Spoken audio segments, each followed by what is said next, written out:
If you like my content, click thumb up. I post motivational video at least one a day. Click subscribe to make sure you don't miss my video, then click the bell for notification. We sat down on the back porch in the wicker set my mom had refurbished. The air was warm and sweet.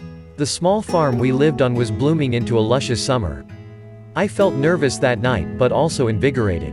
"I'm not going back to school in the fall," I said. My parents were as quiet as I explained how I wanted to be a writer, that I'd already written half a novel. I showed them the papers I had my best friend print out for me earlier that day. My dad looked them over as we talked. They hid their disappointment and offered me gracious support instead. I knew they wanted me to finish, and I knew that my mom was crying in the garage that night. Still, they read my shitty first draft and let me do what I wanted to do. I was 20 then, fed up with anthropology classes forced on me by the gen ed system and the math class one kept dropping. I would sit in class writing stories to wave my rebellious flag. Throughout my 2 years of education, I had flip-flopped between social work and an English major, thinking I wanted to be a writer, but I also didn't want to be selfish.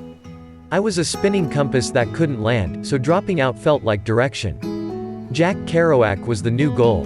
Well, now I'm 26 and I start my first class tomorrow. It has been almost 7 years since I stepped foot in a college classroom, and I am paralyzed with anxiety to return. However, I am too tired of the life I settled into when I threw college out the window. When I was 20, I thought within my newfound freedom I would blossom into something real and raw, and that I would make art to move souls. In reality though, within that freedom, I have only been keeping up with life while continuing to hope on the side. I still dream, but I dream alongside a part-time job as a retirement home waitress and photographing weddings on the weekends.